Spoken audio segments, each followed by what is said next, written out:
First of all ഞാനൊന്ന് summarise ചെയ്ത് പറഞ്ഞു തരാം എന്തൊക്കെയാണ് നമുക്ക് ഈ ഒരു മൊഡ്യൂളിൽ ഇമ്പോർട്ടൻ്റ് ആയിട്ട് പഠിക്കാനുള്ളത് എന്നുള്ളത്. ഓക്കെ, ഫസ്റ്റ് നമ്മൾ നോക്കുന്നത് എന്താണ് സൈക്കോളജി. ഫസ്റ്റ് മൊഡ്യൂളാണല്ലോ, അപ്പം എന്താണ് സൈക്കോളജി എന്നുള്ളത് നമ്മൾ അറിയൽ അത്യാവശ്യമാണല്ലോ. അപ്പം എന്താണ് സൈക്കോളജി എന്നുള്ളത് പഠിക്കുന്നുണ്ട്. സൈക്കോളജിയുടെ ഡെഫിനിഷൻ എങ്ങനെയൊക്കെയാണ് വാരി ചെയ്ത് psychology is a study of human mind and ബിഹേവിയറിലേക്ക് എത്തിയിട്ടുള്ളതെന്ന് നമ്മൾ പഠിക്കുന്നുണ്ട്. അതുപോലെ തന്നെ എഡ്യൂക്കേഷണൽ സൈക്കോളജി എന്താണ് എഡ്യൂക്കേഷണൽ സൈക്കോളജി, എഡ്യൂക്കേഷണൽ ഫീൽഡിൽ സൈക്കോളജിക്ക് എന്ത് കാര്യം എന്നുള്ളത് നമ്മൾ എന്ത് ചെയ്യുന്നുണ്ട്, ഡീറ്റെയിൽഡ് ആയിട്ട് ഈ ഒരു മൊഡ്യൂളിൽ പഠിക്കുന്നുണ്ട്.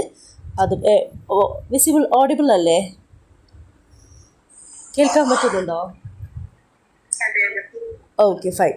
അപ്പം പിന്നെ നമ്മൾ പഠിക്കുന്നത് ഹ്യൂമൻ ഗ്രോത്ത് ആൻഡ് ഡെവലപ്മെൻറ്റിനെ പറ്റിയിട്ടാണ്. ഏതൊക്കെ ഫേസിലൂടെയാണ് നമ്മൾ ഡെവലപ്മെൻറ്റൽ ഫേസസ് ഏതൊക്കെയാണ്, ഓരോ ഫേസസിലും നമ്മൾ ഗോ ത്രൂ ചെയ്യുന്ന മാറ്റങ്ങൾ എന്തൊക്കെയാണ്, ഏതൊക്കെ കൈൻഡ് ഓഫ് ഡെവലപ്മെൻറ്റൽ ഡയമെൻഷൻസിലൂടെയാണ് നമ്മൾ കടന്നു പോകുന്നത്, എന്തൊക്കെ ചേഞ്ചസ് ആണ് ഒരു ഇൻഡിവിജ്വലിന് ആ ഒരു സ്റ്റേജിൽ ഉണ്ടാവുന്നത് എന്നുള്ള കാര്യങ്ങളൊക്കെ നമ്മൾ എന്ത് ചെയ്യുന്നുണ്ട്, ഡീറ്റെയിൽഡ് ആയിട്ട് ഈ ഒരു മൊഡ്യൂളിൽ പഠിക്കുന്നുണ്ട്. ഓക്കെ, നമുക്ക് സ്റ്റാർട്ട് ചെയ്താലോ? ഓക്കെ, ഫസ്റ്റ് ഓഫ് ഓൾ എന്താണ് സൈക്കോളജി? സൈക്കോളജി എന്ന് പറഞ്ഞാൽ നമുക്കൊക്കെ അറിയാം, it is A study of human mind and behaviour അല്ലേ. ഒരു മനുഷ്യൻ്റെ മനസ്സിനെ പഠിക്കുന്നതാണ്. എങ്ങനെ പഠിക്കുന്നത്? നമ്മൾ മനസ്സിൻ്റെ ഉള്ളിലേക്ക് നോക്കിയിട്ടാണോ? അല്ല, നമ്മുടെ ഒരാളുടെ ഒവേർട്ടായിട്ടുള്ള പുറമേ കാണുന്ന ബിഹേവിയറിനെ കണക്ട് ചെയ്തിട്ടാണ് അയാളുടെ മൈൻഡിനെ നമ്മൾ എന്ത് ചെയ്യുന്നത്, പഠിക്കുന്നത്. നമ്മൾ സൈക്കോളജിസ്റ്റ് ആവുന്ന സമയത്ത് പൊതുവേ നമ്മൾ കേൾക്കുന്ന കമൻസ് ആണ് എന്ത്, മനസ്സ് വായിക്കാൻ പറ്റും എന്നുള്ളത്. യഥാർത്ഥത്തിൽ ഒരാളെ കാണുന്ന സമയത്ത് നമുക്ക് എന്ത് ചെയ്യാൻ പറ്റില്ല, ആളുടെ മനസ്സ് വായിക്കാൻ പറ്റില്ല. വേറെ നമ്മൾ അയാളുടെ ബിഹേവിയറിനെ ഒബ്സർവ് ചെയ്തിട്ടാണ് അയാളെ പറ്റി നമ്മൾ കൂടുതൽ മനസ്സിലാക്കുന്നത്. അല്ലാതെ മനസ്സ് വായിക്കുക എന്നുള്ളൊരു കാര്യം ഒറ്റയടിക്ക് കാണുമ്പോൾ തന്നെ നമ്മൾ മനസ്സ് വായിക്കുക എന്നുള്ളത് സൈക്കോളജിയിലില്ല. വേറെ നമ്മൾ അയാളുടെ ബിഹേവിയറിനെ ഒബ്സർവ് ചെയ്തിട്ടാണ് നമ്മൾ അയാളെ പറ്റി എന്ത് ചെയ്യുന്നത്, കൂടുതലായിട്ട് മനസ്സിലാക്കുന്നത്. ഓക്കെ, പിന്നെ നമ്മൾ പറയുന്നതാണ് എഡ്യൂക്കേഷണൽ സൈക്കോളജി. എന്താണ് എഡ്യൂക്കേഷണൽ സൈക്കോളജി എന്നുള്ളത് നമ്മൾ എന്ത് ചെയ്യുന്നുണ്ട്, ഡീറ്റെയിൽഡ് ആയിട്ട് ഈ ഒരു മൊഡ്യൂളിൽ നോക്കുന്നുണ്ട്. അതായത് എഡ്യൂക്കേഷണൽ ഫീൽഡിൽ നമ്മൾ ഈ ഒരു എഡ്യൂക്കേഷണൽ സെറ്റിങ്സിൽ നമുക്ക് എങ്ങനെ സൈക്കോളജി അപ്ലൈ ചെയ്യാം, സൈക്കോളജി നമ്മൾ അപ്ലൈ ചെയ്യുന്ന സമയത്ത് എന്തൊക്കെ മാറ്റങ്ങൾ നമുക്ക് എന്ത് ചെയ്യാൻ പറ്റും, ഈ ഒരു എഡ്യൂക്കേഷണൽ ഫീൽഡിൽ കൊണ്ടുവരാൻ പറ്റും. For smooth running of educational field നമുക്ക് എന്തൊക്കെയാണ് സൈക്കോളജിയുടെ ഭാഗത്ത് നിന്ന് നമുക്ക് കുട്ടികളുടെ വെൽബീയിങ്ങിനും ടീച്ചേഴ്സിൻ്റെ വെൽബീയിങ്ങിനും ക്ലാസ് റൂമിൻ്റെ വെൽബീയിങ്ങിനും അതുപോലെ തന്നെ അവരുടെ പ്രോപ്പർ ലേണിംഗ് പ്രോസസ്സിനൊക്കെ വേണ്ടിയിട്ട് എങ്ങനെ നമുക്ക് സൈക്കോളജിയെ യൂട്ടിലൈസ് ചെയ്യാം എന്നുള്ളത് നമ്മൾ എന്ത് ചെയ്യുന്നുണ്ട്, പഠിക്കുന്നുണ്ട്. ഓക്കെ, അതുപോലെ നമ്മൾ പഠിച്ചൊരു കാര്യമാണ് സ്കോപ്പ് ഓഫ് എഡ്യൂക്കേഷണൽ സൈക്കോളജി. അതായത് സൈക്കോളജി എഡ്യൂക്കേഷണൽ ഫീൽഡിൽ ഏതൊക്കെ തരത്തിലാണ് സൈക്കോളജിക്ക് സ്കോപ്പ് ഉള്ളതെന്നാണ് നോക്കുന്നത്. അപ്പോൾ അതിൽ ആദ്യം നമ്മൾ പഠിച്ചു ദ ലേണർ. ആരാണ് ലേണർ? കുട്ടിയിലെ ദ സ്റ്റുഡൻറ്റ്. നമ്മൾ ഒരു ടീച്ചറായിട്ട് പോകുന്ന സമയത്ത് നമ്മൾ പഠിപ്പിക്കുന്ന സബ്ജക്റ്റൊക്കെ ഇമ്പോർട്ടൻ്റ് ആണ്. ബട്ട് അതിലേറെ ഇമ്പോർട്ടൻ്റ് ആയിട്ടുള്ളൊരു ഘടകമാണ് നമുക്ക് നമ്മൾ ഹലോ, ഓഡിബിൾ അല്ലേ? കേൾക്കുന്നില്ലേ? ഓക്കെ, വോയിസ് ബ്രേക്ക് ആവുന്നുണ്ടെങ്കിൽ ഒന്ന് പറയണേ. Okay, fine. സൗണ്ട് കുറവാണോ? സാധാരണ നല്ല സൗണ്ട് ഉണ്ടാവലുണ്ട് ബസ്സിനത്, പക്ഷെ ഇതെന്തോ ഒരു കുറഞ്ഞ പോലെയുണ്ട് സൗണ്ട്. ക്ലിയർ ഇല്ലായകണ്ടായിരുന്നോ? ഇപ്പൊ കേൾക്കുന്നുണ്ടോ? ക്ലിയർ ഉണ്ട്, പക്ഷെ പക്ഷെ എന്നാലും കുഴപ്പമില്ല. ആണല്ലോ അല്ലെ? ഇപ്പോഴോ? ഇപ്പൊ ഓക്കെയാണ്. Okay, fine. അപ്പം നമ്മൾ എന്തായിരുന്നു പറഞ്ഞു നിർത്തിയത്? ഓക്കെ, സ്കോപ്പ് ആണല്ലേ നമ്മൾ ഡിസ്കസ് ചെയ്തിട്ടുണ്ടായിരുന്നത്. എന്താണ് scope of educational psychology? Educational ഫീൽഡിൽ നമുക്ക് എങ്ങനെയൊക്കെ സൈക്കോളജിയെ യൂസ് ചെയ്യാം, അതിൻ്റെ സ്കോപ്പുകളാണ് നമ്മൾ ഡിസ്കസ് ചെയ്തിട്ടുണ്ടായിരുന്നത്. അപ്പോൾ ഫസ്റ്റ് എന്താണ് ലേണർ. നമ്മളിപ്പോൾ പഠിച്ചൊരു സബ്ജക്റ്റിൽ യു ജിയും പി ജിയും ചിലപ്പം നെറ്റും PhD JRF ഒക്കെ കിട്ടിയിട്ടൊക്കെ ആയിരിക്കും നമ്മൾ എന്ത് ചെയ്യുന്നത്, ഒരു കോളേജിലോ അല്ലെങ്കിൽ BEd ഒക്കെ കഴിഞ്ഞിട്ടായിരിക്കും നമ്മൾ എന്ത് ചെയ്യുന്നത്, ഒരു സ്കൂളിലൊക്കെ ക്ലാസ് എടുക്കാൻ പോകുന്നത്. നമ്മൾ ഈ സബ്ജക്റ്റിനേക്കാളും എത്രയോ ഇമ്പോർട്ടൻ്റ് ആണ് നമുക്ക് അവിടെയുള്ള കുട്ടികൾ.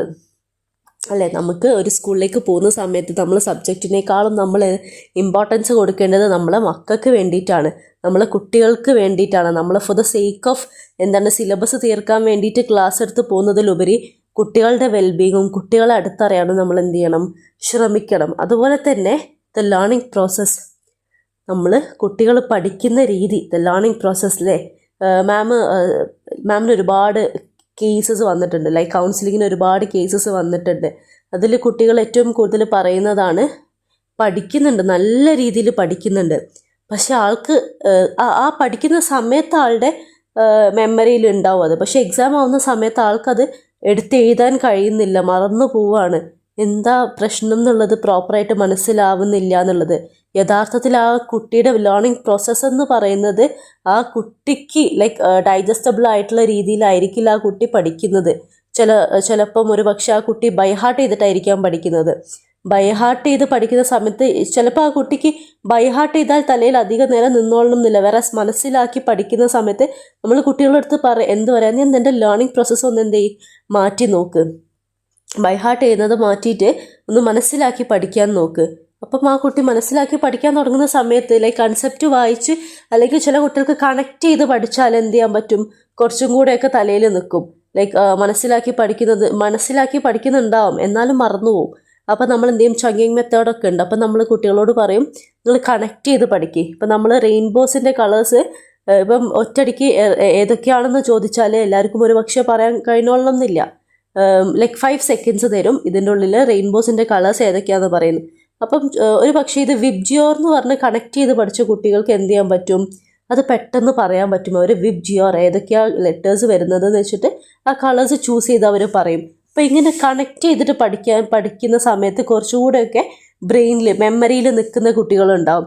അപ്പം ഓരോ കുട്ടികളുടെയും ലേണിംഗ് പ്രോസസ്സ് എന്തായിരിക്കും, ഡിഫറെൻ്റ് ആയിരിക്കും. ഓക്കെ, അപ്പോൾ നമ്മൾ എല്ലാവരെയും ഒരേ രീതിയിൽ എല്ലാവരുടെയും ലേണിംഗ് പ്രോസസ്സ് ഒന്നാവണം എന്ന് നമുക്ക് ടീച്ചേഴ്സിന് എന്ത് ചെയ്യാൻ പറ്റില്ല, ഫോഴ്സ് ചെയ്യാൻ പറ്റില്ല. കാരണം കുട്ടികൾ ഇൻഡിവിജ്വലി ഡിഫറെൻ്റ് ആയതുകൊണ്ട് തന്നെ അവരുടെ ലേണിംഗ് പ്രോസസ്സും എന്തായിരിക്കും, ഡിഫറെൻ്റ് ആയിരിക്കും.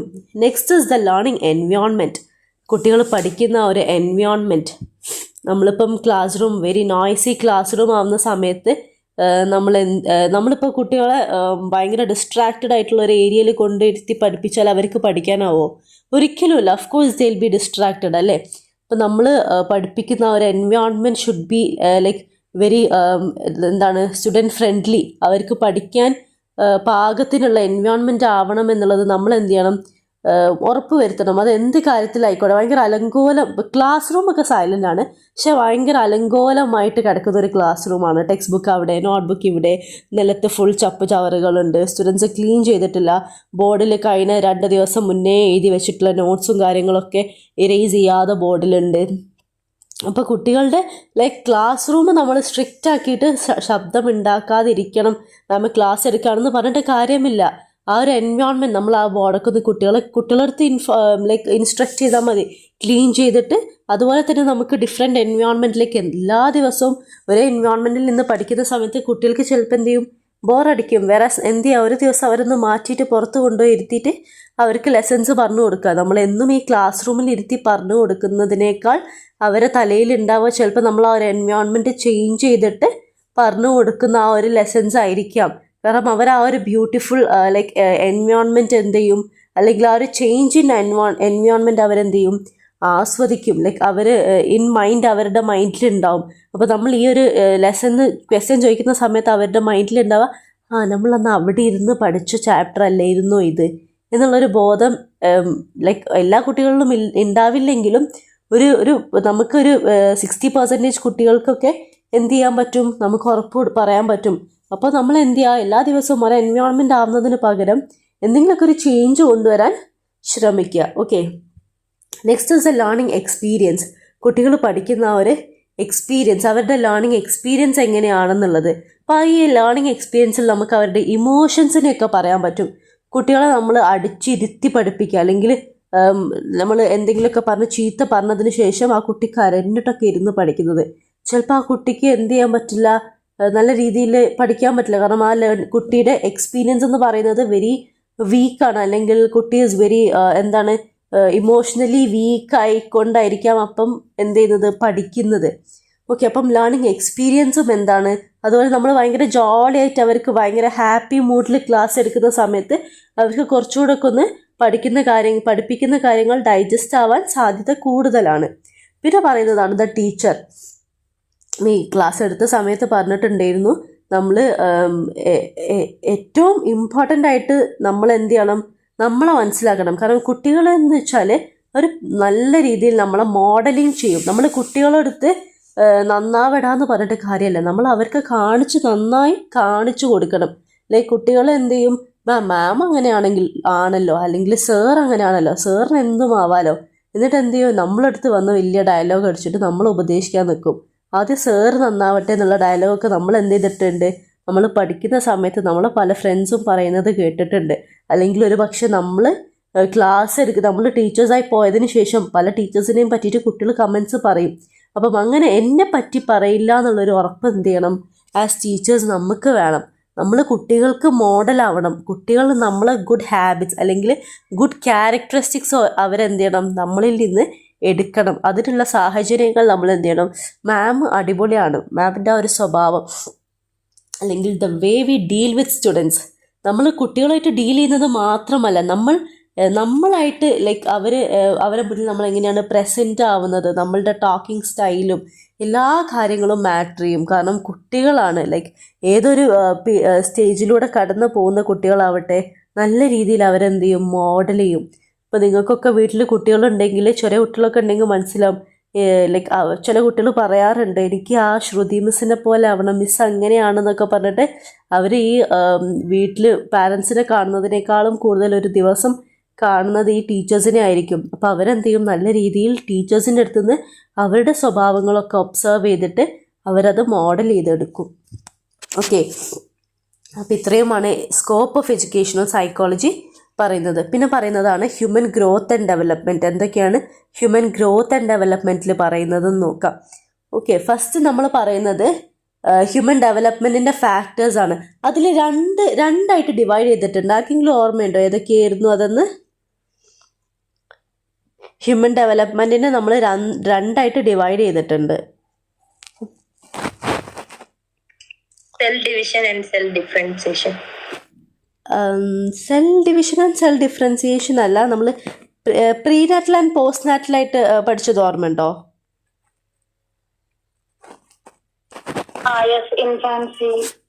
യെസ്. പ്രീനാറ്റലിൽ വരുന്നത് എന്താണ്, നമ്മൾ മദേഴ്സ് വോംബിൽ, അതായത് നമ്മൾ ഒരു കുട്ടിയെ കൺസീവ് ആയത് മുതൽ അൺടിൽ ഡെലിവറി വരെ, പ്രഗ്നൻ്റ് ആയത് മുതൽ ഡെലിവറി വരെയുള്ള ഒരു 9 months പീരിയഡാണ് പ്രീനാറ്റൽ സ്റ്റേജിൽ വരുന്നത്. ഇതിൽ തന്നെ ഓൾമോസ്റ്റ് ജെർമിനൽ പീരിയഡ് ഉണ്ട്. അതായത് കൺസീവ് ചെയ്തത് മുതൽ 2 weeks വരെയാണ് ഈ ജെർമിനൽ പീരിയഡ് എന്ന് പറയുന്നത്. പിന്നെ വരുന്നതാണ് എംബ്രിയോണിക് പീരിയഡ്. അതായത് stages between 2 weeks to 8 weeks, 2 ആഴ്ച മുതൽ 8 ആഴ്ച വരെയാണ് ഒരു എംബ്രിയോണിക് പീരീഡ് എന്ന് പറയുന്നത്. പിന്നെ പറയുന്നതാണ് ഫീറ്റൽ പീരീഡ്. അതായത് 8 ആഴ്ച മുതൽ പ്രസവം വരെയുള്ള ഒരു പീരീഡാണ് ഫീറ്റൽ പീരീഡ് എന്ന് പറയുന്നത്. അപ്പം ഇതാണ് പ്രീനാറ്റൽ പീരീഡ്. പിന്നെ പറയുന്നതാണ് പോസ്റ്റ് നാറ്റൽ പീരീഡ്. നിങ്ങളൊക്കെ എക്സാമിന് ചോദിക്കുന്ന സമയത്ത് ഈ ജെർമിനൽ പീരീഡ്, അതുപോലെ തന്നെ എംബ്രിയോണിക് പീരീഡ്, ജസ്റ്റേഷൻ പീരീഡ്, അപ്പോൾ ഇത് പഠിക്കുകയാണെങ്കിൽ ജെർമിനൽ പീരീഡ് എന്താണ്, ഫസ്റ്റ് 2 weeks. എംബ്രിയോണിക് പീരീഡ് എന്ന് പറയുന്നത് 2 ആഴ്ച മുതൽ 8 ആഴ്ച വരെ. ഫീറ്റൽ പീരീഡ് എന്ന് പറയുന്നത് 8 ആഴ്ച മുതൽ ടിൽ ഡെലിവറി. ഓക്കെ, അത്രയാണ് പ്രീനാറ്റൽ പീരീഡിൽ വരുന്നത്. പിന്നെ വരുന്നതാണ് post natal period. Post natal period എന്ന് പറഞ്ഞാൽ നമ്മൾ കുട്ടി ജനിച്ചത് മുതൽ അവരുടെ മരണം വരെയുള്ളതാണ് നമ്മൾ ഡിവൈഡ് ചെയ്തിട്ടാണ് ഈ പോസ്റ്റ് നാറ്റൽ സ്റ്റേജിൽ പറയുന്നത്. അതിൽ ഇൻഫൻസി വരുന്നുണ്ട്. ഇൻഫൻസി എന്ന് പറയുന്നത് ഫ്രം ബർത്ത് to 3 years ആണ്. അതുപോലെ തന്നെ ചൈൽഡ്ഹുഡ് വരുന്നുണ്ട്. 3 വയസ്സ് മുതൽ 12 വയസ്സ് വരെയാണ് ചൈൽഡ്ഹുഡ് വരുന്നത്. പിന്നെ അഡോളസൻസ് പീരീഡ് പറയുന്നത് 12 വയസ്സ് മുതൽ 19 വയസ്സ് വരെയാണ് അഡോളസൻസ് പീരീഡ്. പിന്നെ മെച്യൂരിറ്റി ആണ്. മെച്യൂരിറ്റി എന്ന് പറയുന്നത് 20 to 35 years ആണ്. പിന്നെ മിഡിൽ ഏജ്, ലൈക്ക് ഓൾമോസ്റ്റ് നമ്മുടെ പേരൻസ് ഒക്കെ ഇപ്പോൾ ഈ ഒരു മിഡിൽ ഏജിലൂടെ ആയിരിക്കും കടന്നു പോകുന്നുണ്ടാവുക. 35 to 60 years ആണ് മിഡിൽ ഏജ് എന്ന് പറയുന്നത്. പിന്നെ സെനസെൻസ് ആണ്, അത് 60 വയസ്സിന് മേലെയാണ് ഈ സെനസെൻസ് പീരിയഡ് എന്ന് പറയുന്നത്. 60+ ടു ഡെത്ത് ആണ് ഈ സെനസെൻസ് പീരിയഡ് എന്ന് പറയുന്നത്. അപ്പം സ്കോപ്പ് ഓഫ് എഡ്യൂക്കേഷണൽ സൈക്കോളജി ചോദിക്കുകയാണെങ്കിൽ നിങ്ങൾ മാം പറഞ്ഞ ഈ 5 പോയിന്റ്സ് എന്ത് ചെയ്യണം, ഓർത്ത് വെക്കണം. The learner, learning process, learning environment, learning experience and the teacher. എന്നിട്ട് ഇത് വെച്ചിട്ട് എന്ത് ചെയ്യുക, എലാബറേറ്റ് ചെയ്ത് എഴുതാൻ നോക്കുക. നിങ്ങൾക്ക് ഇന്നലെ ഫൈദ മാം എക്സാമിൻ്റെ പാറ്റേണും കാര്യങ്ങളൊക്കെ എങ്ങനെയാണ് വരിക, ഔട്ട് ഓഫ് എത്രയായിരിക്കും എന്നുള്ളതൊക്കെ പറഞ്ഞു തന്നിട്ടില്ലായിരുന്നോ?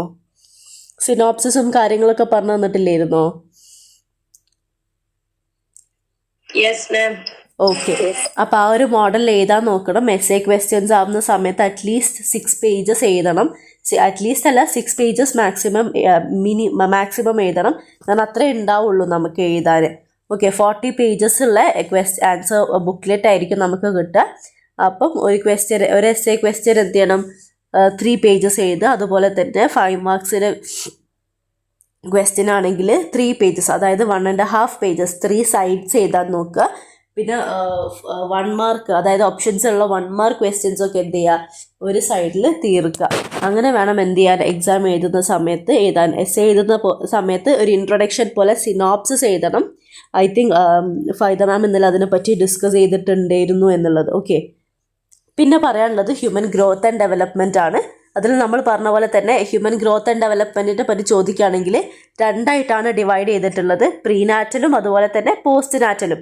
പ്രീനാറ്റലിൽ മാം പറഞ്ഞ കാര്യങ്ങൾ എന്ത് ചെയ്യുക, പോയിന്റ് വൈസ് ആയിട്ട് എക്സ്പ്ലെയിൻ ചെയ്ത് വെക്കുക. പിന്നെ പോസ്റ്റ് നാറ്റലും 6 സ്റ്റേജസ് ഏതൊക്കെയാണെന്നുള്ളതും അതിൻ്റെ ടൈം പീരിയഡ് ഏജ് പീരിയഡ് എത്രയാണെന്നൊക്കെ ഉള്ളത് എന്ത് ചെയ്യുക,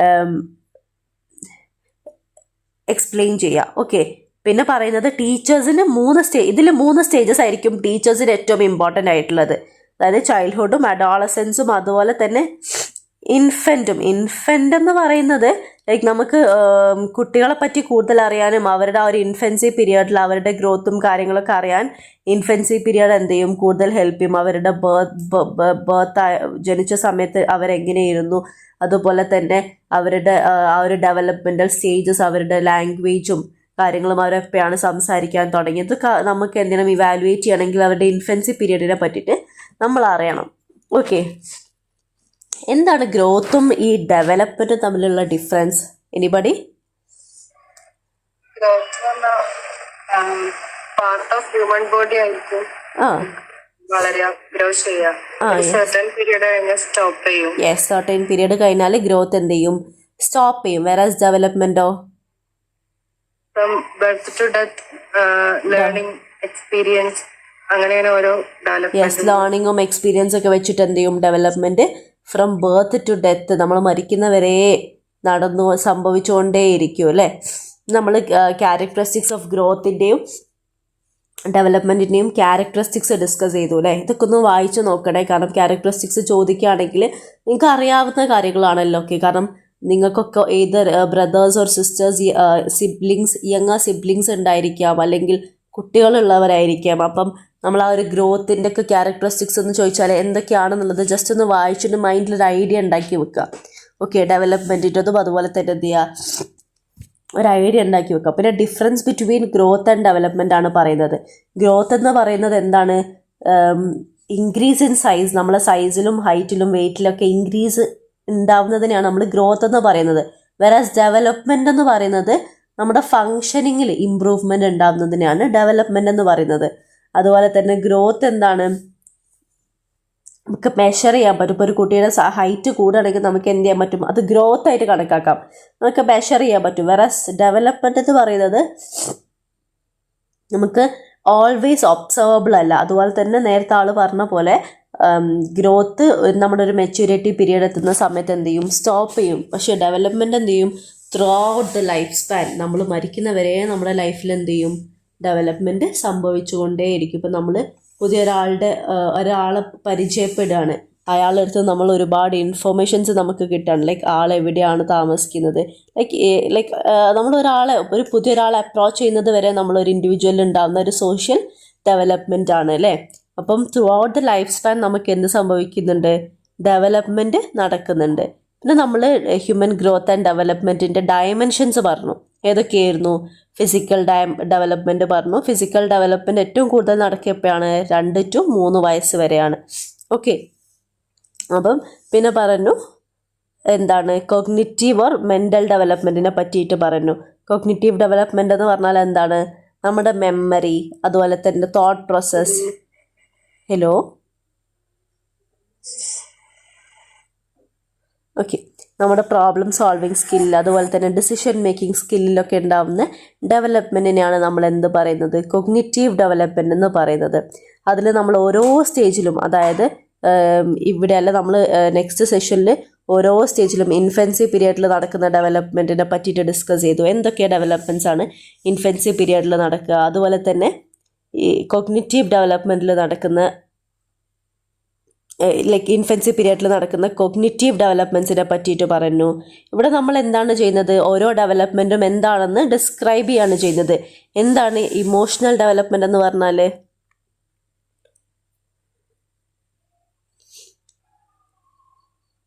നമ്മൾ ഓരോ ഇൻഡിവിജ്വലും, എല്ലാ മനുഷ്യന്മാർക്കും ഇമോഷൻസ് ഉണ്ടാവും അല്ലേ? അപ്പം നമുക്ക് ഓരോ സ്റ്റേജിലും നമ്മൾ കാണിക്കുന്ന ഇമോഷണൽ ഇൻ്റലിജൻസ് എന്ന് പറയുന്നത് ഡിഫറെൻ്റ് ആയിരിക്കും. ചെറുപ്പത്തിൽ നമുക്ക് ഒരാൾ നമ്മൾ ചീത്ത പറയുന്ന സമയത്ത് നമ്മൾ എന്ത് ചെയ്യും? പൊട്ടിക്കരയും. പിന്നെ വലുതാവുന്ന സമയത്ത് മെല്ലെ നമ്മളെ വിഷമങ്ങളൊക്കെ നമ്മൾ ഉള്ളിൽ ഒതുക്കാനും, നമ്മൾ മനുഷ്യന്മാരുമായിട്ട് നമ്മൾ ഇമോഷൻസ് വെച്ച് ഡീൽ ചെയ്യുന്ന വേസും ഡിഫറെൻ്റ് ആയിരിക്കും അല്ലേ?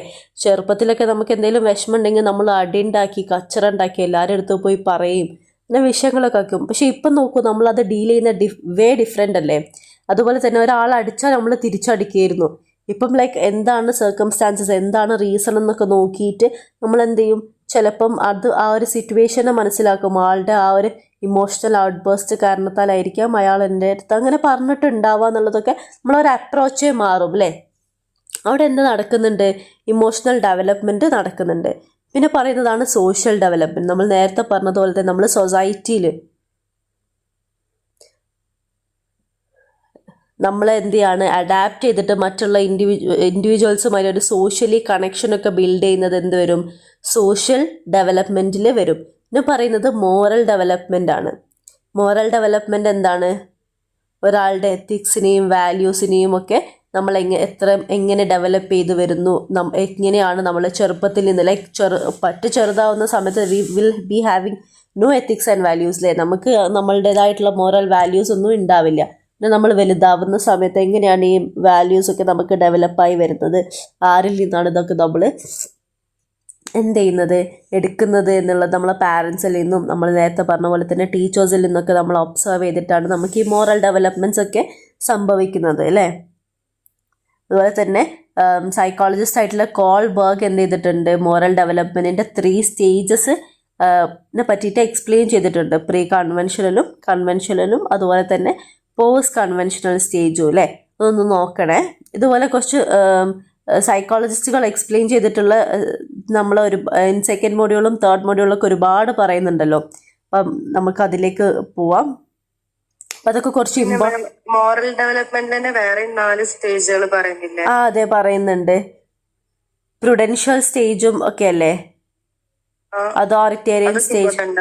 അത് ഇമ്പോർട്ടൻ്റ് ആണ്. നമുക്ക് ഈ സ്റ്റേജസും കാര്യങ്ങളൊക്കെ വരുന്ന സമയത്തെ എന്ത് ചെയ്യാന്ന് വെച്ചാൽ അതിൻ്റെ പേരൊന്ന് ആദ്യം പഠിച്ചു വെക്കുക. ഫസ്റ്റത്തത് 4 സ്റ്റേജസിൽ വരുന്നത് ഫസ്റ്റത്തത് പ്രുഡൻഷ്യൽ സ്റ്റേജ് ആണ്. അപ്പോൾ പ്രുഡൻഷ്യൽ സ്റ്റേജ് നമ്മൾ പഠിക്കുന്ന സമയത്ത് മെയിനായിട്ട് അത് കുട്ടികളിലാണ് ഉണ്ടാവുക. കുട്ടികളെ കൺട്രോൾ ചെയ്യുന്നത് മെയിനായിട്ട് 2 ഗോൾസാണ്. എന്ത്? ഹാപ്പിനെസ്സും അതുപോലെ തന്നെ സാഡ്നെസ്സും. അവർക്ക് സന്തോഷമുള്ള കാര്യങ്ങൾ അവർ പിന്നെയും ചെയ്യും, വെറാസ് സാഡ്നെസ് ഉള്ള കാര്യങ്ങൾ അവരെന്ത് ചെയ്യും? ഒഴിവാക്കും. പിന്നെ വരുന്നതാണ് അതോറിറ്റേറിയൻ സ്റ്റേജ് എന്ന് പറയുന്നത്. അതോറിറ്റേറിയൻ സ്റ്റേജിൽ പറയുന്നത് കുട്ടികൾ എന്ത് ചെയ്യും? അവരുടെ എങ്ങനെയാണ് മോറാലിറ്റിയൊക്കെ ഡെവലപ്പ് ചെയ്യുന്നത് അവരുടെ പാരൻസിൽ നിന്നും ടീച്ചേഴ്സിൽ നിന്നൊക്കെ ഉള്ള ഓർഡറൊക്കെ അനുസരിച്ചിട്ടായിരിക്കും. ഇങ്ങനെ ചെയ്യണം അങ്ങനെ ചെയ്യണം എന്നൊക്കെ പറയുന്നതൊക്കെ വെച്ചിട്ടാണ് അവരെന്ത് ചെയ്യുന്നത്? അവരുടെ ഒരു മോറൽ ഡെവലപ്മെൻറ്റ് ആ ഒരു സ്റ്റേജിൽ നടക്കുന്നത്. പിന്നെ പറയുന്നതാണ് സോഷ്യൽ സ്റ്റേജ്. സോഷ്യൽ സ്റ്റേജിൽ പറയുന്നത് എന്താണ്? കുട്ടികൾ അവർ ഏത് സൊസൈറ്റിയിലാണ് ബിലോങ് ചെയ്യുന്നത് എന്നുള്ളത് മനസ്സിലാക്കിയിട്ട് ഒരു സോഷ്യൽ നോംസ്, നമ്മളിപ്പം ഒരു സ്കൂളിൽ ഇപ്പോൾ ഫോർ എക്സാമ്പിൾ ഒരു സ്കൂളത്തെ ഇൻസ്ട്രക്ഷൻസ് റൂൾസ് ആൻഡ് റെഗുലേഷൻസ് ഒക്കെ അനുസരിച്ചിട്ട് കുട്ടികൾ എന്ത് ചെയ്യും? അവരെ വഴിപ്പെടുത്തും അല്ലേ? കുട്ടികൾ എന്ത് ചെയ്യും? വന്ന ഉടനെ അവർക്ക് they'll be knowing nothing about the school rules and regulations.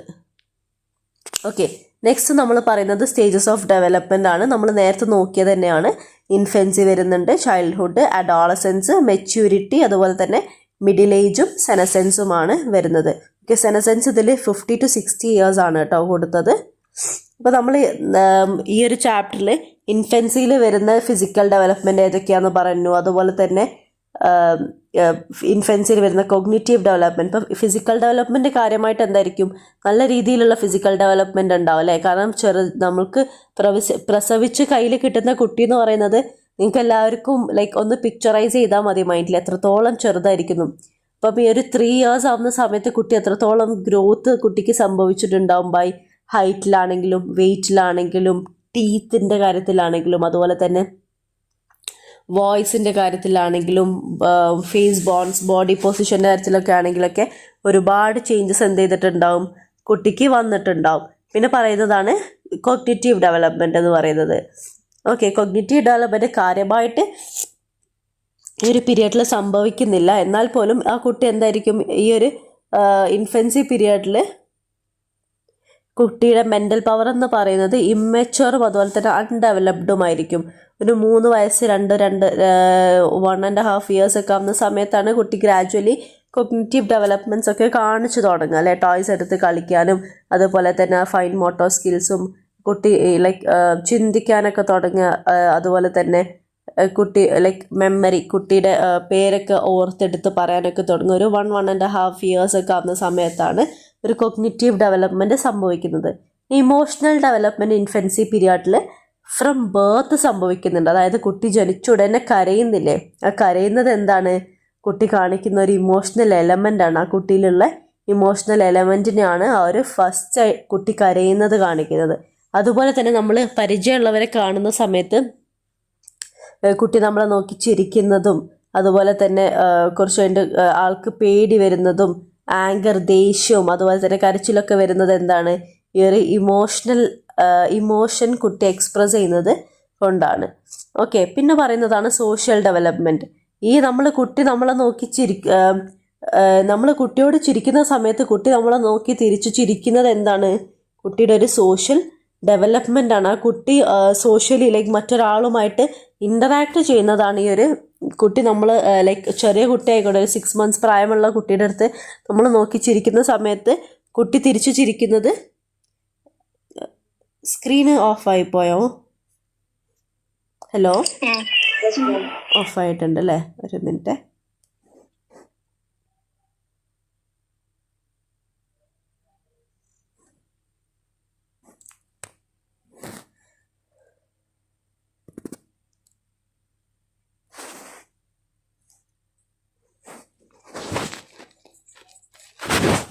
ഇപ്പോൾ കാണാൻ പറ്റുന്നുണ്ടോ?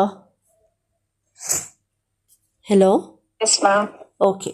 നമ്മൾ പറഞ്ഞത് സോഷ്യൽ ഡെവലപ്മെൻ്റ് ആണ്. അതുപോലെ തന്നെ കുട്ടിക്ക് ഒരു 12 to 18 മാസം എന്ന് പറയുന്നത് ഒരു സോഷ്യൽ ഡെവലപ്മെൻറ്റ് കൂടുതലായിട്ട് ലൈക്ക് 12 months പ്ലസ് നല്ല രീതിയിൽ കാണിക്കുന്ന ഒരു പീരിയഡാണ്. കാരണം കുട്ടികൾ ബാക്കിയുള്ളവരുമായിട്ട് മിങ്കിൾ ആവാൻ സ്റ്റാർട്ട് ചെയ്യും. അതുപോലെ തന്നെ തുടക്കത്തിൽ കുട്ടികൾക്കൊരു ഫീലിംഗ് ആയിരിക്കും ഉണ്ടാവുക, എല്ലാം എൻ്റെതാണ്, ലൈക്ക് ഉപ്പ എൻ്റെതാണ്, ലൈക്ക് ഉമ്മയുടെ കാര്യം പറയുകയാണെങ്കിൽ ഉമ്മ എൻ്റെതാണ്. നമ്മൾ കുട്ടികളെ ഒന്ന് അസൂയപ്പെടുത്താൻ അല്ലെങ്കിൽ കുശുമ്പ് കാണിക്കാൻ വേണ്ടി നമ്മൾ പറയല്ലേ ആരും ഉമ്മയാണെന്ന് ചോദിക്കും. അപ്പോൾ അവർ പറയും എൻ്റെതാണെന്ന്. അവരൊരിക്കലും നിങ്ങളുടെയാണെന്ന് പറയില്ല. കാരണം അവർക്ക് അപ്പം ഉണ്ടാവുക ഒരു ഫീലിംഗ് ആണ്, എല്ലാം അവരുടേത് മാത്രമാണെന്നുള്ളൊരു ഫീലിംഗ് ആയിരിക്കും. ഇപ്പോൾ ടോയ്സൊക്കെ ആണെങ്കിൽ നമ്മൾ കുട്ടികളെടുത്ത് ഫുഡ് കഴിക്കാൻ പറയും, ഫുഡ് കഴിച്ചിട്ടില്ലെങ്കിൽ ഈ ഫുഡ് എന്നാൽ ഞാൻ ആ കുട്ടിക്ക് കൊടുക്കട്ടെ എന്ന് ചോദിക്കും. അപ്പോൾ ഒരു പക്ഷെ അവരെന്ത് ചെയ്യും, വായ തുറക്കും. അപ്പം നമ്മൾ ശരിക്കും അങ്ങനെയൊക്കെ പറയുന്ന സമയത്ത് നമ്മളും കുറച്ച് ശ്രദ്ധിക്കണം. കാരണം നമ്മളപ്പം ഫോർ ദ സേക്ക് ഓഫ് അവർ ഫുഡ് കഴിക്കട്ടെ എന്ന് വിചാരിച്ചിട്ടായിരിക്കാം നമ്മൾ എന്ത് ചെയ്യുന്നത്, അങ്ങനത്തെ കമൻസ് പാസ് ചെയ്യുന്നത് കുട്ടികളോട്. നീ കഴിച്ചിട്ടില്ലെങ്കിൽ ഞാൻ എൻ്റെ വണ്ടി അവർക്ക് കൊടുക്കും കേട്ടോ എന്ന് പറയും. അല്ലെങ്കിൽ കച്ചറ കളിച്ചാൽ എന്ത് ചെയ്യും, എൻ്റെ ടോയ്സ് ഞാൻ എടുത്തിട്ട് അപ്പുറത്തെ വീട്ടിലെ മോന് കൊടുക്കും എന്ന് പറയും. അപ്പം അവരെന്ത് ചെയ്യും, ഒരു പക്ഷെ അപ്പം അവർ ഡീസൻ്റ് ആയിട്ടിരിക്കും. പക്ഷെ പിന്നീട് ആ കുട്ടിയെ കാണുന്ന സമയത്ത് നമ്മുടെ കുട്ടിയുടെ മൈൻഡിൽ ഉണ്ടാവുന്ന ഒരു കാര്യം എന്ന് വെച്ചാൽ ഓക്കെ. ഈ കുട്ടിക്ക് ചിലപ്പം ഈ സാധനങ്ങൾ കൊടുക്കാൻ സാധ്യതയുണ്ട്. അപ്പോൾ അതത്ര നല്ല കാര്യമല്ല. ഞാൻ ഒരിക്കലും അത് കൊടുക്കരുത് എന്നുള്ളൊരു കാര്യമാണ് നമ്മൾ ഈ കുട്ടിയുടെ അടുത്ത് ഇത് പറയുന്ന സമയത്ത്. ലൈക്ക് അതൊരു പണിഷ്മെൻ്റ് ആയിട്ടാണ് കുട്ടി കരുതുന്നത്. മറ്റൊരാൾക്ക് കാര്യങ്ങൾ ഷെയർ ചെയ്യുന്നത്, അതായത് ടോയ്സ് ഷെയർ ചെയ്യുന്നതായിരിക്കട്ടെ, ഫുഡ് ഷെയർ ചെയ്യുന്നതായിരിക്കട്ടെ, അത് ആ കുട്ടിക്ക് കൊടുക്കുന്ന ഒരു പണിഷ്മെൻ്റ് ആയിട്ടാണ് ആ കുട്ടി കരുതുന്നത്. ലൈക്ക് ഫുഡ് കഴിച്ചിട്ടില്ലെങ്കിൽ ടോയ്സ് മറ്റേ വീട്ടിലെ കുട്ടി കൊടുക്കും. അപ്പോൾ ആ കുട്ടിക്ക് എന്ത് ചെയ്യും, പൊതുവേ ആ കുട്ടിയുടെ മൈൻഡിൽ ഡെവലപ്പായി വരുന്നൊരു കാര്യമാണ് ഓക്കെ, ഞാൻ ഇന്നത് ചെയ്തിട്ടില്ലെങ്കിൽ ടോയ്സ് കൊടുക്കുക എന്ന് പറയുന്നത് എനിക്കുള്ളൊരു പണിഷ്മെൻ്റ് ആണെന്നുള്ളത്. അപ്പം കുട്ടി സ്വതവേ എന്ത് ചെയ്യും, കാര്യങ്ങൾ ഷെയർ ചെയ്യാനും ഒക്കെ മടിക്കും. ഓക്കെ, കുട്ടികൾ ചെറുപ്പത്തിൽ നമ്മൾ കൂടുതൽ കണ്ടുവരുന്ന ഒരു കാര്യമാണ് മറ്റുള്ള വീട്ടിലെ കുട്ടികൾ അല്ലെങ്കിൽ വീട്ടിലാരെങ്കിലും വരുന്ന സമയത്തൊക്കെ ടോയ്സ് ഒക്കെ ഷെയർ ചെയ്യാൻ മടിക്കുന്നത്. ഒരു പക്ഷേ നമ്മളും എന്ത് ചെയ്യണം, കുട്ടികളിൽ പൊതുവെ ആ ഒരു ഫീലിംഗ് ഉണ്ടാവും. എന്നാൽ പോലും നമ്മൾ എന്ത് ചെയ്യണം, as parents we should take care, നമ്മളെ ഭാഗത്തുനിന്ന് തെറ്റ് പറ്റുന്നില്ല എന്നുള്ളത്. കാരണം നമ്മളിങ്ങനെ ഈ ഒരു കമൻറ്റ് പാസ് ചെയ്യുന്ന സമയത്ത് നമ്മൾ അവർ ഫുഡ് കഴിക്കട്ടെ എന്ന് വെച്ചിട്ടായിരിക്കാം പറയുന്നത്. പക്ഷെ അവരെന്ത് ചെയ്യും, അതൊരു പണിഷ്മെൻ്റ് ആക്കി എടുക്കും. മറ്റൊരാൾക്കൊരു കാര്യം ഷെയർ ചെയ്യുന്നത് ആൾക്ക് കിട്ടാവുന്ന ഒരു പണിഷ്മെൻ്റ് ആണെന്നുള്ളതായിരിക്കും അവരുടെ മൈൻഡിൽ എന്ത് ചെയ്യുക, ഡെവലപ്പ് ആവുക. ഓക്കെ, പിന്നീട് കുറച്ച് കഴിയുന്ന സമയത്ത് എന്ത് ചെയ്യും, ഈ ഒരു ഫീലിംഗ് മാറിയിട്ട് അവർ മറ്റുള്ളവരുമായിട്ട് കൂട്ടുകൂടി കളിക്കാനും കാര്യങ്ങൾ ഷെയർ ചെയ്ത് ചെയ്യാനൊക്കെ സ്റ്റാർട്ട് ചെയ്യും. ഓക്കെ, പിന്നെ പറയുന്നതാണ് ചൈൽഡ്ഹുഡിലും ഇതുപോലെ തന്നെ ഒരുപാട് ഫിസിക്കൽ ഡെവലപ്മെൻറ്റ്സ് നടക്കുന്നുണ്ട്. വെറാസ്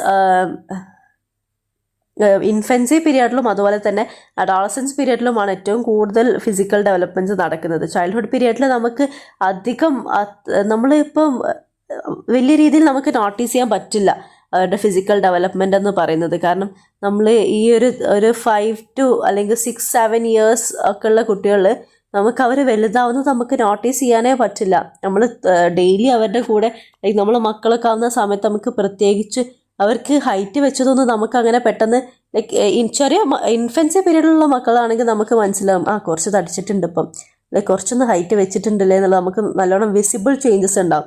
വേറാസ് ചൈൽഡ്ഹുഡ് പീരിയഡിൽ നമുക്ക് അധികം വിസിബിൾ ആയിട്ടുള്ള ചേഞ്ചസ്, ഗ്രാജുവൽ ഗ്രോത്ത് ആയിരിക്കും എന്ത് ചെയ്യുക, നടക്കുന്നുണ്ടാവുക. ഓക്കെ, പിന്നെ അതുപോലെ തന്നെ കോഗ്നിറ്റീവ് ഡെവലപ്മെൻറ്റ് നല്ല രീതിയിൽ നടക്കുന്ന ഒരു പീരിയഡാണ് എന്ത്, ഈ ഒരു ചൈൽഡ്ഹുഡ് പീരിയഡ് എന്ന് പറയുന്നത്. പിന്നെ ഇമോഷണൽ ഡെവലപ്മെൻറ്റും നല്ല രീതിയിൽ എന്ത് ചെയ്യുന്നുണ്ട്, നടക്കുന്നുണ്ട്. ഈ ഒരു പീരിയഡിൽ കുട്ടികൾ എന്ത് ചെയ്യും, അവരുടെ ഇമോഷൻസ് ഹൈഡ് ചെയ്യാനൊക്കെ അതുപോലെ തന്നെ കൺട്രോൾ ചെയ്യാനൊക്കെ പഠിച്ചു വരുന്നൊരു പീരിയഡായിരിക്കും ഈ ഒരു ചൈൽഡ്ഹുഡ് പീരിയഡ് എന്ന് പറയുന്നത്. അതുപോലെ തന്നെ ആളെന്ത് ചെയ്യും, മറ്റുള്ളവരുമായിട്ട് ക്ലാസ്സിലൊക്കെ ലൈക്ക് ഗെയിംസ് ഒക്കെ കളിക്കാനും അതുപോലെ തന്നെ ഈവൻ കോൺഫ്ലിക്റ്റ് വരെ ഉണ്ടാക്കുകയും ചെയ്യും. ലൈക്ക് ടീം വർക്ക് ഒക്കെ ചെയ്യും. അതുപോലെ തന്നെ മറ്റുള്ളവരെ കളിയാക്കിയിട്ടൊക്കെ ഒരു സോഷ്യൽ ഡെവലപ്മെൻറ്റിൽ പങ്കാളിയാവും. ഓക്കെ, പിന്നെ പറയുന്നതാണ് മോറൽ ഡെവലപ്മെൻറ്റ് എന്ന് പറയുന്നത്.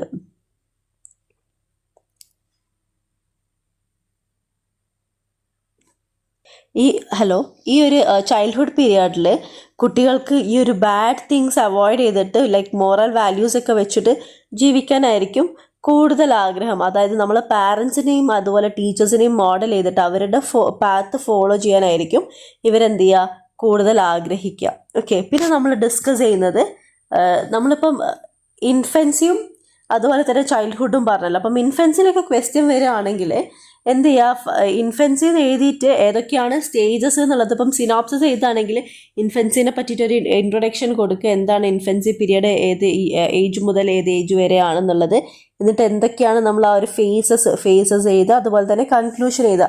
നമ്മൾ സിനോപ്സിസിനെ പറ്റി പറഞ്ഞു തന്നിട്ടില്ലായിരുന്നോ. എന്നിട്ട് എന്ത് ചെയ്യുക, ഇൻഫൻസി എന്ന് പറഞ്ഞിട്ട് രണ്ടാമത്തെ ഒരു ഇൻട്രൊഡക്ഷൻ കൊടുത്തിട്ട് ഫിസിക്കൽ ഡെവലപ്മെൻറ്റും അതുപോലെ തന്നെ നിങ്ങൾക്ക് ഇത് വായിച്ചു നോക്കിയാൽ മനസ്സിലാവും എന്തൊക്കെയാണ് നിങ്ങളുടെ മൈൻഡിൽ നിൽക്കുന്ന പോയിന്റ്സ് എന്നുള്ളത്. സിമ്പിളായിട്ടുള്ള പോയിന്റ്സ് ഉണ്ട് ഈ ഫിസിക്കൽ ഡെവലപ്മെൻറ്റിലൊക്കെ വരുന്ന സമയത്ത്. അപ്പം അതിൽ സിമ്പിളറായിട്ടുള്ള പോയിന്റ്സ് എന്ത് ചെയ്യുക, മൈൻഡിലേക്ക് എടുത്തിട്ട് അത് എഴുതാൻ നോക്കുക. അത് ഒരുപാട് കോംപ്ലെക്സ് ആയിട്ടുള്ള ലൈക്ക് ബുദ്ധിമുട്ടിക്കുന്ന ബൈ ഹാർട്ട് ചെയ്യേണ്ടതായിട്ടുള്ള പോയിന്റ്സ് ഒന്നും ഈ ഒരു ഡെവലപ്മെൻറ്റൽ സ്റ്റേജിൽ വരുന്നില്ല. കാരണം നമ്മൾ സ്ഥിരമായിട്ട് കാണുന്നതും ഗോത്രൂ നമ്മുടെ യങ്ങർ സിബ്ലിങ്സ് ആയിക്കോട്ടെ, കസിൻസ് ഒക്കെ ആയിക്കോട്ടെ, നമ്മൾ കാണുന്ന സ്റ്റേജസ് ആണല്ലോ.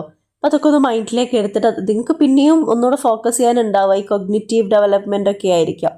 അതൊന്ന് ജസ്റ്റ് ഒന്ന് അവിടെ എത്തുന്ന സമയത്ത് ജസ്റ്റ് ഒന്ന് ഫോക്കസ് ചെയ്ത് പഠിച്ചാൽ മതി. ബാക്കിയൊക്കെ വായിക്കുന്ന സമയത്ത് തന്നെ നിങ്ങൾക്ക് എന്ത് ചെയ്യും, ഒരു ഐഡിയ കിട്ടും എന്തൊക്കെയാണെന്നുള്ളത്. ഓക്കെ, ചൈൽഡ്ഹുഡും അതുപോലെ തന്നെ ഈ ഡെവലപ്മെൻറ്റൽ ഫേസസ് എന്ത് ചെയ്യരുത്, ഒരിക്കലും മറക്കരുത്. ആ ഡെവലപ്മെൻറ്റൽ ഫേസസ് വെച്ചിട്ട് എന്ത് ചെയ്യണം, നിങ്ങൾക്ക് തന്നെ ചിന്തിച്ചാൽ കിട്ടും എന്തൊക്കെയാണ് ഈ ഒരു ഏജിൽ ഫിസിക്കൽ ഡെവലപ്മെൻറ്റും ഇമോഷണൽ ഡെവലപ്മെൻറ്റൊക്കെ നടക്കുക എന്നുള്ളത്. ഓക്കെ, പിന്നെ പറയുന്നതാണ് അഡോളസൻസ് പീരിയഡ് എന്ന് പറയുന്നത്. എന്താണ് അഡോളസൻസ് പീരിയഡ്? നമ്മൾ ഈ ഒരു ചൈൽഡ്ഹുഡും അതുപോലെ തന്നെ അഡൾട്ട്ഹുഡിൻ്റെയും ഇടയിലുള്ള ഒരു ബ്രിഡ്ജാണ് നമുക്ക് പറയാം. അതായത് neither the individual is an child nor an adult എന്ന് പറയുന്നത്. അതായത് കുട്ടികളെ പോലെ ഈ ഒരു അഡോളസൻസ് പീരിയഡിലുള്ളവർ കുട്ടികളെ പോലെ ബിഹേവ് ചെയ്താൽ നമ്മൾ പറയും, നീ എന്താ കുട്ടികളെ പോലെ ബിഹേവ് ചെയ്യുന്നത്, ചൈൽഡിനെ പോലെ ബിഹേവ് ചെയ്യുന്നത്, യു ആർ എ ഗ്രോണപ്പ് എന്ന് പറയൂ അല്ലേ. വെറാസ് അഡൾട്ടിനെ പോലെ, അതായത് വലിയവരെ പോലെ ബിഹേവ് ചെയ്താൽ നീ എന്താ വലിയവരെ പോലെ ബിഹേവ് ചെയ്യുന്നത്, ഇപ്പോഴും ഒരു കുട്ടിയാണെന്ന് പറയും അല്ലേ. അവർക്ക് ഭയങ്കരമായിട്ട് ഐഡൻറ്റിറ്റി ക്രൈസിസ് ഒക്കെ ഉണ്ടാകുന്ന ഒരു പീരിയഡാണ് ഈ ഒരു അഡോളസൻസ് പീരിയഡ് എന്ന് പറയുന്നത്. അവർക്ക് യഥാർത്ഥത്തിൽ അവർ ഏത് സ്റ്റേജിലാണ് ചൈൽഡാണോ അഡൾട്ടാണോ എന്നുള്ളൊരു കൺഫ്യൂഷനൊക്കെ ഉണ്ടാകുന്നത്. അവരുടെ ഐഡൻറ്റിറ്റി എങ്ങനെയായിരിക്കണം, ഒരു ഐഡൻറ്റിറ്റി ഫോർമേഷനൊക്കെ അവർ ആഗ്രഹിക്കുന്ന ഒരു പീരിയഡ് ആയിരിക്കും ഏത് അഡോളസൻസ് പീരിയഡ് എന്ന് പറയുന്നത്. ഫിസിക്കൽ ഡെവലപ്മെൻറ്റ്സ് നടക്കുന്നുണ്ട്. നമുക്കിപ്പം ബോയ്സിലാണെങ്കിൽ മസിൽ ഗ്രോത്ത് ഒക്കെ ഉണ്ടാവുന്നുണ്ട്. അതുപോലെ തന്നെ വോയിസ് ചേഞ്ച് ഒക്കെ വരുന്നുണ്ട്. വെറാസ് ഗേൾസിൻ്റെ വോയിസ് എന്ത് ചെയ്യും, കുറച്ചൊന്ന് സോഫ്റ്റ് ആവുകയും ബോയ്സിൻ്റെ വോയിസ് കുറച്ചൊന്ന് റഫ് ആവുകയാണ് ചെയ്യുന്നത്. അതുപോലെ തന്നെ ഇമോഷണൽ ഔട്ട് ബേസ്റ്റിൻ്റെ ഒരു പീരിയഡാണ് ഈ ഒരു അഡോളസൻസ് പീരിയഡ് എന്ന് പറയുന്നത്. ഭയങ്കരമായിട്ട് ദേഷ്യം പിടിക്കും, ഭയങ്കരമായിട്ട് ഹാപ്പിനെസ് ആണെങ്കിൽ ഓവർ ഹാപ്പിനെസ് ആയിരിക്കും, ദേഷ്യം പിടിക്കുകയാണെങ്കിൽ ഭയങ്കര ഷോർട്ട് ടെമ്പേർഡൊക്കെ ആയിരിക്കുന്ന ഒരു പീരിയഡാണ്. അവർക്ക് അവർ ഇമോഷണൽ കൺട്രോൾ ചെയ്യാൻ അവർക്ക് കഴിയും. പക്ഷേങ്കിൽ ഭയങ്കരമായിട്ട് ഔട്ട് ബേസ്റ്റ് സംഭവിക്കും അവർക്ക്. ചില സമയത്ത് അവർക്ക് കൺട്രോൾ കഴിയാതെ വരും. നമ്മളിങ്ങനെ പറയലുണ്ട് ചോരത്തിളപ്പിൻ്റെ ഒരു പ്രായമെന്നൊക്കെ അല്ലേ. നമ്മളെ കുട്ടികൾ ഏറ്റവും കൂടുതൽ നല്ല രീതിയിൽ ഗൈഡ് ചെയ്യേണ്ട ഒരു പീരിയഡാണ് ഇത് ഈ ഒരു അഡോളസൻസ് പീരിയഡ് എന്ന് പറയുന്നത്. എങ്ങനെയും കുട്ടികളുടെ future resides in there adolescence period എന്ന് വേണം നമുക്ക് പറയാം. കാരണം അവർ ഈ ഒരു അഡോളസൻസ് പീരിയഡിൽ അവരിൽ ഡെവലപ്പ് ആവുന്ന കാര്യങ്ങളായിരിക്കും അവരെന്ത് ചെയ്യുക, അവരുടെ അഡൾട്ട്ഹുഡിലേക്ക് ക്യാരി ചെയ്യുക. അപ്പോൾ അവർക്ക് എന്തെങ്കിലും ദുശീലങ്ങൾ ഉണ്ടെങ്കിൽ അത് ഡെവലപ്പ് ആവുന്നത് ഇപ്പം ഡ്രഗ്സ് യൂസ് ചെയ്യുന്നത് ഈ ഒരു പീരിയഡിലായിരിക്കും കൂടുതൽ സ്റ്റാർട്ട് ചെയ്യുക. വേറാസ് നമ്മൾ അവർക്ക് ഇതിനെപ്പറ്റി നല്ലൊരു നോളജ്, ഡ്രഗ്സിനെ പറ്റിയിട്ട് യൂസ് ചെയ്യരുത് എന്നുള്ള കാര്യങ്ങളൊക്കെ അവർക്ക് പറഞ്ഞ് പഠിപ്പിക്കുകയാണെങ്കിൽ പിന്നെ അവർ അഡൾട്ട്ഹുഡിൽ രണ്ടാമത് ഈ ഒരു നോളജ് തലയിൽ വെച്ചിട്ട് അവർ രണ്ടാമത് ഈ ഡ്രഗ്സ് യൂസ് ചെയ്യാൻ പോവില്ല. വേറാസ് ഒരു ടൈം അവർ ഫ്രണ്ട്സിൻ്റെ അടുത്ത് നിന്ന് ഈ അഡോളസൻസ് പീരിയഡിൽ യൂസ് ചെയ്ത് പോയാൽ പിന്നെ അവരെന്ത് ചെയ്യും, രണ്ടാമതും അത് യൂസ് ചെയ്യാനുള്ളൊരു ടെൻഡൻസി അവർക്ക് അഡൾട്ട്ഹുഡ് പീരിയഡിലും ഉണ്ടാവും. അഡോളസൻസ് പീരിയഡിൽ അവർ യൂസ് ചെയ്തിട്ടുണ്ടെങ്കിൽ അഡൾട്ട്ഹുഡ് ആവുന്ന സമയത്തും വേറാസ് ത്രൂ ഔട്ട് ദെയർ ലൈഫ് അവർക്ക് ഉണ്ടാവും. പിന്നെ അഡൾട്ട്ഹുഡിലൊക്കെ ഡിസിഷൻസ് ചേഞ്ച് ചെയ്യാന്നൊക്കെ പറഞ്ഞാൽ നല്ല പണിയായിരിക്കും. കാരണം അവരുടെ ഡിസിഷൻസും ലൈഫിനെ പറ്റിയിട്ടുള്ളൊരു ധാരണയൊക്കെ അവരെന്ത് ചെയ്യും, ഈ ഒരു അഡോളസൻസ് പീരിയഡിൽ എടുക്കും. എന്നിട്ട് അത് വെച്ചിട്ടായിരിക്കും, അത് ക്യാരി ചെയ്തിട്ടായിരിക്കും അവർ ഈ ഒരു അഡൾട്ട്ഹുഡിലേക്ക് പോവുക. അപ്പം പ്രോപ്പർ ഗൈഡൻസ് എന്ത് ചെയ്യണം, അഡോളസൻസ് ആയിട്ടുള്ള കുട്ടികൾക്ക് നമ്മൾ പ്രൊവൈഡ് ചെയ്യണം. എന്താണ് നല്ലത്, എന്താണ് തെറ്റ് എന്നുള്ളതൊക്കെ അവർക്ക് പ്രോപ്പർ ആയിട്ടുള്ള ഒരു ഐഡിയ നമ്മൾ പ്രൊവൈഡ് ചെയ്യണം. ഓക്കെ, ഇമോഷണൽ ഡെവലപ്മെൻറ്റ് പറയുന്നുണ്ട്. അതുപോലെ തന്നെ നല്ല രീതിയിൽ കോഗ്നിറ്റീവ് ഡെവലപ്മെൻറ്റും സോഷ്യൽ ഡെവലപ്മെൻറ്റും സംഭവിക്കുന്നുണ്ട്. അതുപോലെ തന്നെ മോറൽ ഡെവലപ്മെൻറ്റ് മാം പറഞ്ഞ പോലെ അവർക്ക് എന്താണ് ശരി,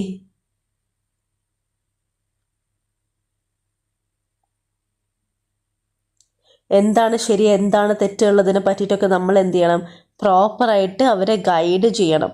ഓക്കെ, പിന്നെ ഒരുപാട് ക്യാരക്ടറിസ്റ്റിക്സ് പറയുന്നുണ്ട് അഡോളസൻസ് പീരിയഡിൻ്റെ.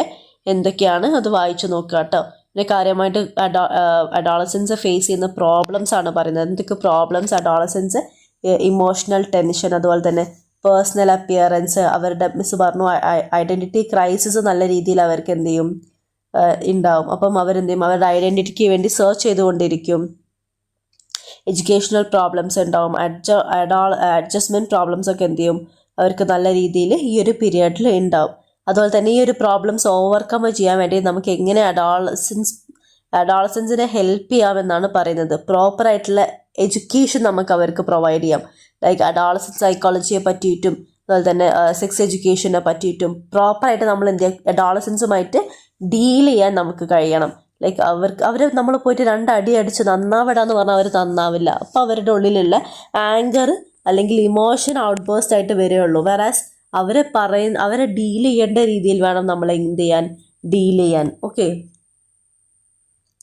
പിന്നെ പറയുന്നതാണ് എങ്ങനെ ഇമോഷൻസ് നമ്മൾ കൺട്രോൾ ചെയ്യണം എന്നുള്ള കാര്യങ്ങളൊക്കെ കുട്ടികൾക്ക് നമ്മൾ നല്ല രീതിയിൽ ട്രെയിനിങ് കൊടുക്കണം. അവരുടെ ഇമോഷൻസ് എന്ന് പറയുന്ന അവർക്ക് ആ ഒരു പീരിയഡിൽ കൺട്രോൾ ചെയ്യാൻ നല്ല ബുദ്ധിമുട്ടായിരിക്കും. സോ നമ്മൾ എന്ത് ചെയ്യണം, ഇമോഷൻസ് എങ്ങനെ ലൈക്ക് ഇമോഷണൽ ഇൻ്റലിജൻസ് എങ്ങനെ വർക്കൗട്ട് ആവും എന്നുള്ള കാര്യങ്ങളൊക്കെ നമ്മൾ അവർക്ക് കറക്റ്റായിട്ടൊരു ഐഡിയ പറഞ്ഞു കൊടുക്കണം. അതുപോലെ തന്നെ മോറലും റിലീജിയസ് ആയിട്ടുള്ള എഡ്യൂക്കേഷന് പ്രൊവൈഡ് ചെയ്യണം. അങ്ങനത്തെ കാര്യങ്ങളൊക്കെ നമ്മൾ എന്ത് ചെയ്യണം, ഒരു അഡോളസൻസ് പീരിയഡിൽ കുട്ടികൾക്ക് ഓവർകം ചെയ്യാൻ വേണ്ടിയിട്ട്, പ്രോബ്ലംസ് ഓവർകം ചെയ്യാൻ വേണ്ടിയിട്ട് നമ്മൾ ഹെൽപ്പ് ചെയ്യണം. ഒരുപാട് ഡെവലപ്മെൻറ്റൽ ടാസ്ക് ഉണ്ട്. അതായത് അഡൾട്ട്ഹുഡിൽ കേട്ടോ, അഡൾട്ട്ഹുഡിലേക്ക് പോകുന്ന സമയത്ത് ഒരുപാട് ഡെവലപ്മെൻറ്റൽ ടാസ്കുകളുണ്ട്. ഓക്കെ, ഇത് അഡൾട്ട്ഹുഡിനെ പറ്റി നിങ്ങൾക്ക് വരുന്നില്ലല്ലോ ഇതിൽ, ഈ ചാപ്റ്ററിൽ അഡോളസൻസ് വരെ അല്ലേ ഉള്ളൂ. സിലബസിൽ കൊടുത്തിട്ടുള്ളത് സിലബസിൻ്റെ അണ്ടറിൽ വരുന്ന ടോപ്പിക്സ് മാത്രം എന്ത് ചെയ്യുക, കവർ ചെയ്ത് പോവുക. കാരണം കോളേജ് വാരി ചെയ്യുന്നതുകൊണ്ട് ടെക്സ്റ്റ് ബുക്സും ഡിഫർ ചെയ്യും. അതുകൊണ്ട് ചിലപ്പം എക്സ്ട്രാ നോളജ്, കാരണം നിങ്ങൾ BEd സ്റ്റുഡൻസ് ആണല്ലോ, അപ്പോൾ ഇവർ ചിലപ്പം എക്സാം ഓറിയൻറ്റഡ് ആവുന്നതിലുപരി നിങ്ങൾക്ക് എക്സ്ട്രാ നോളജ് കിട്ടിക്കോട്ടെ. കാരണം നിങ്ങൾ പഠിച്ചിട്ട് ലൈക്ക് വർക്കിന് ഇറങ്ങുകയാണല്ലോ, ആസ് ടീച്ചേഴ്സ് ഇറങ്ങുന്ന സമയത്ത് കുറച്ച് എക്സ്ട്രാ നോളജ് കിട്ടിക്കോട്ടെ എന്ന് വിചാരിച്ചിട്ട് കുറച്ചധികം ഇൻഫോർമേഷൻസ് ഒക്കെ അതിൽ ആഡ് ചെയ്യും. അപ്പോൾ നിങ്ങൾ എക്സാമിനൊക്കെ പഠിക്കുന്ന സമയത്ത് എന്ത് ചെയ്യുക, സിലബസ് ബേസ് ചെയ്തിട്ട് പഠിക്കാൻ ശ്രമിക്കുക. ഓക്കെ, അപ്പോൾ നമ്മൾ ഡിസ്കസ് ചെയ്തിട്ടുള്ളത് സൈക്കോളജി എന്താണെന്ന് പറഞ്ഞു. സൈക്കോളജി, എഡ്യൂക്കേഷണൽ സൈക്കോളജിയെ പറ്റി ക്വസ്റ്റ്യൻ ചോദിക്കുകയാണെങ്കിലും ഫസ്റ്റ് എന്ത് ചെയ്യുക, സൈക്കോളജിയുടെ ഒരു ഡെഫിനിഷൻ കൊടുക്കുക. എന്താണ് സൈക്കോളജി എന്നുള്ളത് ഒന്ന് പറഞ്ഞു പോകണേ.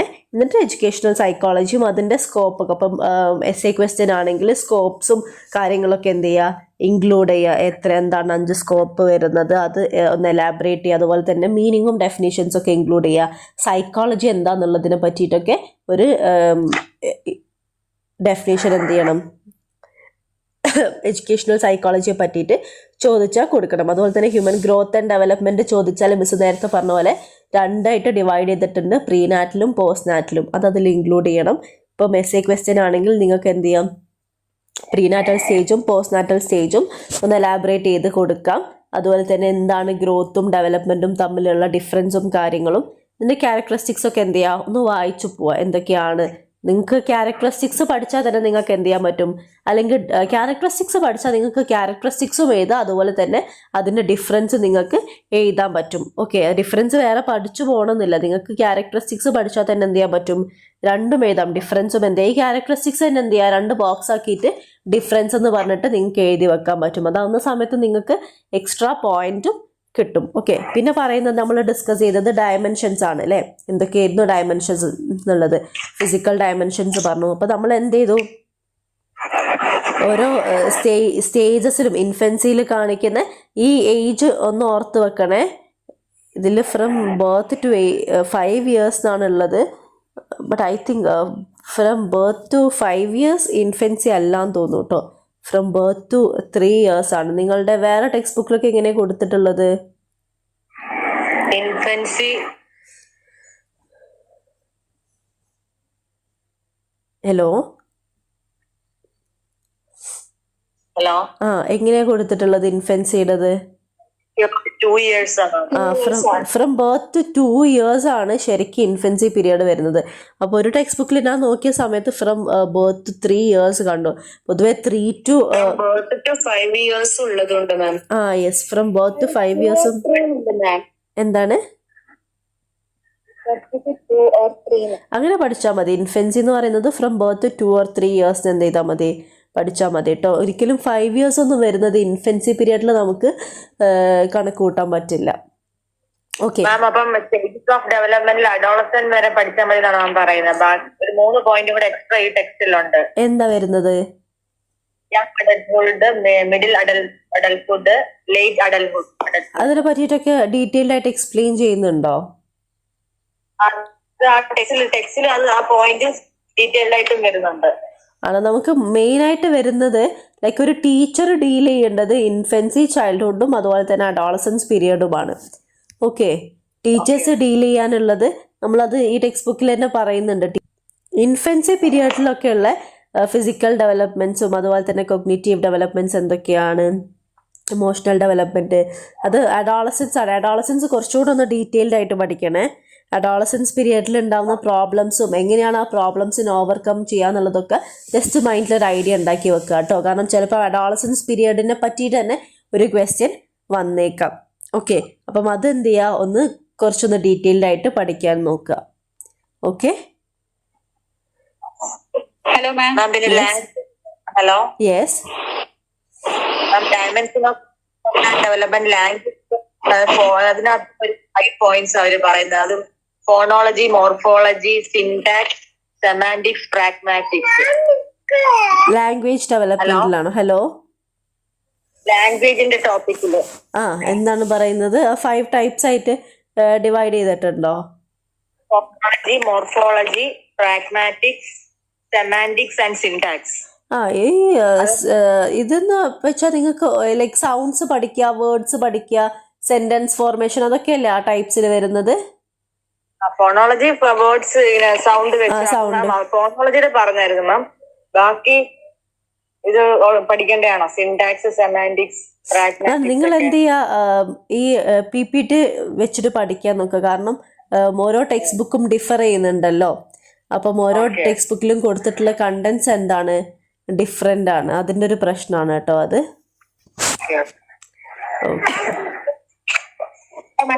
Yes. Difference between growth and development question വരികയാണെങ്കിൽ ഇങ്ങനെ ടാബിള് വരച്ചോണ്ട് എഴുതിയാൽ മതി. ടാബിൾ വരച്ച് എഴുതിയാൽ മതി. നിങ്ങളിപ്പം ക്യാരക്ടറിസ്റ്റിക്സ് പഠിക്കുന്നില്ലേ, അതെന്നെ നിങ്ങൾ എന്ത് ചെയ്താൽ മതി, ഒരു ഡിഫറൻസിലേക്ക് എടുത്ത് എഴുതിയാൽ മതി. പിന്നെ ടേബിൾ വരയ്ക്കണം എന്നില്ല, കാരണം ടേബിൾ വരയ്ക്കാനുള്ള സ്പേസ് നിങ്ങൾക്ക് അതിലുണ്ടാവുമോ? നിങ്ങൾക്ക് എത്ര മാർക്കിൻ്റെ ക്വസ്റ്റ്യൻ ആണെന്ന് നോക്കുക.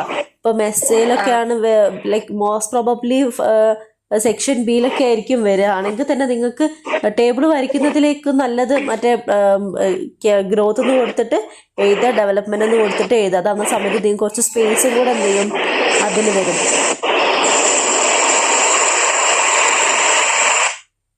ഓക്കെ, അപ്പം ഗ്രോത്ത് ആൻഡ് ഡെവലപ്മെന്റ് എന്ന് പറഞ്ഞിട്ട് നിങ്ങൾക്ക് ആ ഒരു ബുക്ക്ലെറ്റിൽ ചിലപ്പം ബോക്സ് വരയ്ക്കാൻ കഴിഞ്ഞോളണം എന്നില്ല. ഓക്കെ, മറ്റെന്തെങ്കിലും ഡൗട്ട്സ്? യെസ്. ഇന്നലെ മാം എസ് ടൈപ്പ് ഇങ്ങനെ സിനോപ്സിസ്, ഇൻട്രൊഡക്ഷൻ, അങ്ങനെ ഓർഡറിൽ കൺക്ലൂഷൻ വരെ പറഞ്ഞു തന്നിരുന്നു. അപ്പൊ നമ്മൾ ഇതിലിപ്പോ എക്സാമ്പിൾ എഡ്യൂക്കേഷൻ സൈക്കോളജി എന്ന് പറയുന്ന ക്വസ്റ്റ്യൻ ഇപ്പോ ഡീറ്റെയിൽ ആയിട്ട് നമ്മളോട് എസ് ചോദിച്ചു കഴിഞ്ഞാല് ഇപ്പൊ നമുക്ക് ഇൻട്രൊഡക്ഷനും സിനോപ്സിസും ഒക്കെ എഴുതാൻ പറ്റും. ഈ എയിംസ്, ഗോൾസ് അത് ഇതിൽ കൊണ്ടുവരണം എന്നില്ലല്ലോ, അങ്ങനെ ഒരു ഓർഡർ ഒന്നും ഇല്ലല്ലോ. ഇല്ല, എയിംസും ഗോൾസും നമ്മൾ ഇതിൽ പഠിക്കുന്നില്ലല്ലോ. ഇതിൽ നിങ്ങൾക്ക് സ്കോപ്പ് അല്ലേ ഉള്ളത്. കണ്ടന്റ് എന്താണുള്ളത് അത് എഴുതിയിട്ട് നിങ്ങളിപ്പം ഓരോ ക്വസ്റ്റ്യനും വരുന്ന സമയത്ത് ഇപ്പം ഹ്യൂമൻ ഗ്രോത്ത് ആൻഡ് ഡെവലപ്മെന്റിൽ നിങ്ങൾക്ക് എയിംസും ഗോൾസും ഇല്ലല്ലോ. അപ്പം എന്തൊക്കെയാണ് അതിന്റെ കണ്ടന്റ് എന്നുള്ളതാണ് മെയിൻ ആയിട്ട് വേണ്ടത് കേട്ടോ. അപ്പോൾ എഡ്യൂക്കേഷണൽ സൈക്കോളജി ചോദിക്കുകയാണെങ്കിൽ ഫസ്റ്റ് ഓഫ് ഓൾ നിങ്ങൾ സൈക്കോളജി എന്താണെന്ന് എഴുതുക, പിന്നെ എഡ്യൂക്കേഷണൽ സൈക്കോളജി മീനിങ്, ഡെഫിനിഷൻ ഒക്കെ എഴുതുക, പിന്നെ എന്ത് ചെയ്യുക അതിന്റെ സ്കോപ്പുകളെ പറ്റി എഴുതുക, പിന്നെ ഒരു കൺക്ലൂഷനും, എന്നിട്ട് എന്ത് ചെയ്യുക അത് ഡിഫൈൻ ചെയ്തിട്ട് എഴുതുക. Okay, okay fine. എന്താണ് കൺക്ലൂഷൻ? എന്തൊക്കെയാണ് ഇതിൽ നിങ്ങൾ ഡിസ്കസ് എന്തൊക്കെയാണ് സൈക്കോളജിയെ പറ്റിയും അതുപോലെ തന്നെ എഡ്യൂക്കേഷണൽ സൈക്കോളജിയും പിന്നെ അതിൻ്റെ സ്കോപ്സ്, ഇന്നതാണ് അതിൻ്റെ സ്കോപ്സ്, ഇത്രയും കാര്യങ്ങളാണ് ഡിസ്കസ് ചെയ്തിട്ടുള്ളത് എന്നൊന്ന് കൺക്ലൂഡ് ചെയ്തിട്ട് എഴുതിയാൽ മതി.